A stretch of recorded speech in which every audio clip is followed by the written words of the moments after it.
नमस्कार सभी पेंशन धारकों का स्वागत करते हैं एक बार फिर से हमारे इस YouTube चैनल पर। दोस्तों इस वक्त की पेंशन धारकों के लिए बहुत ही महत्वपूर्ण और इम्पोर्टेंट खबरें निकल कर सामने आ रही हैं, जिसके बारे में दोस्तों आज की इस वीडियो के अंदर बात करेंगे। जी हां दोस्तों, आज की इस वीडियो के अंदर पहली बड़ी खबर की बात करें तो 78 लाख पेंशनर्स के लिए सरकार ने जारी किया नया आदेश। पेंशन को लेकर मिलेगी ये खास सुविधा। तो दोस्तों employees pension provident fund organisation को लेकर आखिरकार लाखों पेंशनर्स को क्या बड़ा तोहफा जारी किया है। 78 लाख पेंशनर्स के लिए कौन सी नई सुविधा मिलने वाली है, इसके बारे में दोस्तों आज की इस वीडियो के अंदर संपूर्ण रूप से जानकारी आप सभी को दी जाएगी। और वहीं बात करेंगे यहाँ पर पेंशन भोगियों को ईपीएस 95 पेंशन पर मिली बड़ी निराशा, कहां पेंशन का फॉर्मूला बदले। जी हां दोस्तों, आखिरकार पेंशन के फॉर्मूले में बदलाव को लेकर क्या बड़ी खबर आई है, इसके बारे में आज की इस वीडियो के अंदर बात करेंगे। वहीं सरकारी कर्मचारियों के लिए बड़ी खुशखबरी है, पुरानी पेंशन योजना की फिर से बहाली होने वाली है। यहाँ पर जो है 23 लाख सदस्यों को इसका लाभ मिलने जा रहा है। लोकसभा में इसके लिए दोस्तों लिखित में जवाब आया है। तो जानिए कि आखिरकार आप सभी के लिए क्या बड़ा कदम पुरानी पेंशन योजना को लेकर उठाया गया है, इसके बारे में भी दोस्तों आज की इस वीडियो के अंदर संपूर्ण रूप से जानकारी आप सभी को दी जाएगी। और साथ ही दोस्तों आप सभी के लिए बड़ी खबर निकल कर आ रही है कर्मचारी भविष्य निधि संगठन की ओर से।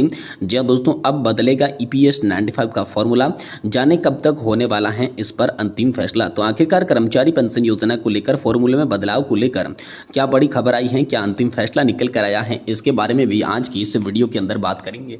इसलिए आप सभी पेंशनधारकों से निवेदन करते हैं कि दोस्तों आज की इस वीडियो को आप लास्ट तक देखिएगा। साथ ही अगर हमारे चैनल पर पहली बार विजिट कर रही हैं तो चैनल को भी सब्सक्राइब जरूर कर दीजिएगा। तो चलिए बिना किसी देरी के आज की इस वीडियो के अंदर संपूर्ण खबरों की जानकारी को स्टार्ट करते हैं और आपको पूरी खबरें विस्तार से सही सटीक और तथ्यों पर आधारित आज की इस वीडियो के अंदर दे देती हैं। जी दोस्तों, सबसे पहले और बड़ी खबर की बात करें तो 78 लाख पेंशनर्स के लिए सरकार ने जारी किया नया आदेश। पेंशन को लेकर मिलेगी नई सुविधा। तो आखिरकार पेंशन को लेकर क्या नई सुविधा मिलने जा रही है, चलिए बात करते हैं। केंद्र सरकार ने पेंशन भोगियों के लिए केंद्रीय पेंशन प्रणाली भुगतान को मंजूरी दे दी है। इससे पेंशनधारक किसी भी बैंक या फिर शाखा से पेंशन प्राप्त कर सकेंगे। ये प्रणाली डिजिटल प्रक्रिया को सरल बनाकर 78 लाख से भी अधिक पेंशनधारकों को लाभ देगी। भारत सरकार ने लाखों पेंशन भोगियों के लिए महत्वपूर्ण कदम उठाते हुए केंद्रीकृत पेंशन प्रणाली के भुगतान को मंजूरी दे दी है। केंद्रीय श्रम और रोजगार मंत्री मनसुख मांडविया ने इसी नई प्रणाली की घोषणा करते हुए कहा कि इसमें कर्मचारी भविष्य निधि संगठन के तहत आने वाले पेंशन भोगियों को जनवरी 2025 से देश भर के किसी भी बैंक या फिर किसी भी शाखा से पेंशन प्राप्त करने में आसानी होगी। केंद्रीय पेंशन प्रणाली का उद्देश्य पेंशनधारकों को पूरे देश में कहीं से भी किसी भी बैंक और किसी भी शाखा से निर्बाध पेंशन प्राप्त करने की सुविधा प्रदान करता है। इससे पहले पेंशन भोगियों को केवल चुने हुए बैंकों के साथ ही जुड़े रहने की आवश्यकता होती थी और कई बार उन्हें पेंशन प्राप्त करने के लिए बार बार बैंक की शाखाओं में जाना पड़ता था। सीपीपीएस प्रणाली के लागू होने से बाद पेंशन धारकों की इन समस्याओं का यहाँ पर जो है मुक्ति मिलने वाली है। वही दोस्तों प्रमुख विशेषताओं की बात करें तो 78 लाख पेंशनर्स के लिए सरकार ने जारी किया है नया आदेश, जिसके तहत इस प्रणाली के तहत पेंशन भोगी किसी भी बैंक या फिर शाखा से अपनी पेंशन ले सकेंगे। ये सुविधा उन्हें विशेष रूप से उन लोगों को फायदेमंद होगी जो सेवानिवृत्ति के बाद अपने गृह नगर में बस जाती हैं। वही दोस्तों पेंशन प्रक्रिया का डिजिटलीकरण की बात करें तो ये नई प्रणाली कर्मचारी भविष्य निधि संगठन की सूचना प्रौद्योगिकी की आधुनिक परियोजना का हिस्सा है। पेंशन भोगियों के लिए सत्यापन की प्रक्रिया को यहाँ पर जो है डिजिटल कर दिया गया है, जिससे उन्हें बैंक शाखा में जाने की जरूरत नहीं होगी है। वही दोस्तों आप सभी के लिए एबीपीएस की सुविधा यानी कि आधार आधारित भुगतान प्रणाली, इस भुगतान प्रणाली के चरण में पेंशन को आधार आधारित प्रणाली में स्थानांतरित किया गया है, जिससे और भी अधिक सुगमता उसमें देखने को मिलेगी। सीपीपीएस प्रणाली से 78 लाख से भी अधिक पेंशन भोगियों को लाभ होगा जो कि कर्मचारी पेंशन योजना 1995 के तहत पेंशन प्राप्त करती है। यह प्रणाली भुगतान आदेश पीपीओ को एक कार्यालय से दूसरे कार्यालय में स्थानांतरित करने की आवश्यकता के बिना ही पूरे देश में पेंशन का निर्बाध वितरण सुनिश्चित करती है। पहले पेंशनधारकों को विभिन्न क्षेत्रीय कर्मचारी भविष्य निधि संगठन कार्यालयों के साथ समझौते करने पड़ते थे, जिससे पेंशन वितरण की समस्याएं आती थी और नई बाधाओं को समाप्त कर अधिक उत्तरदायी और तकनीकी क्षमता को विकसित करके ये सुविधा आप सभी के लिए हाल फिलहाल में लॉन्च कर दी जा चुकी है। वहीं दोस्तों अगली बड़ी खबर की बात करें तो पेंशन भोगियों को ईपीएस 95 पेंशन पर बड़ी निराशा, तो कहा कि पेंशन का फॉर्मूला बदले। जी हाँ दोस्तों, यहाँ पर जो है कर्मचारी भविष्य निधि संगठन और उसके अंतर्गत चलने वाली कर्मचारी पेंशन योजना 1995 के संदर्भ में पेंशन भोगियों ने हाल ही में गहरी निराशा और चिंता व्यक्त की है। उनकी नाराजगी का मुख्य कारण उनके द्वारा वादों और उम्मीदों को पूरा न करना है। तो चलिए जानते हैं कि पेंशन भोगियों को कर्मचारी पेंशन योजना 1995 के तहत पेंशन पर क्यों निराशा मिली है और क्यों पेंशन भोगी ने पेंशन फॉर्मूला बदलने की बात कही है। आइए इस विषय के बारे में अधिक जानकारी को विस्तार विस्तार से इस वीडियो के अंदर जानती हैं। आप सभी को बता दें कि इस बारे में पेंशन भोगी रामकृष्ण पिल्लई ने सोशल मीडिया पर लिखा, क्योंकि ईपीएफ एक अंशदायी पेंशन योजना है, इसलिए पेंशन की राशि को पेंशन भोगियों द्वारा किए गए कुल योगदान के अनुपात में होना चाहिए, न कि उनके अंतिम पेंशन योग्य वेतन के आधार पर।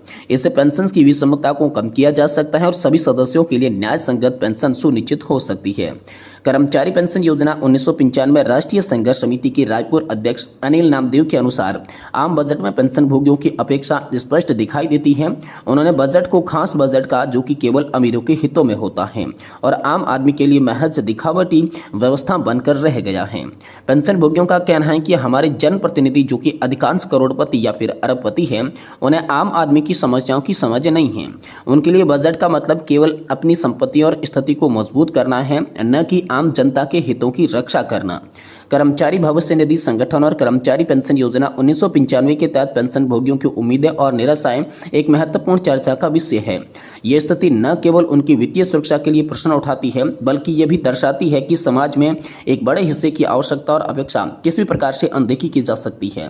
पेंशन फॉर्मूले में संशोधन और बजटीय प्रक्रियाओं में समावेशिता लाने की आवश्यकता है, ताकि सभी वर्गों के हितों का समान रूप से ध्यान रखा जा सके।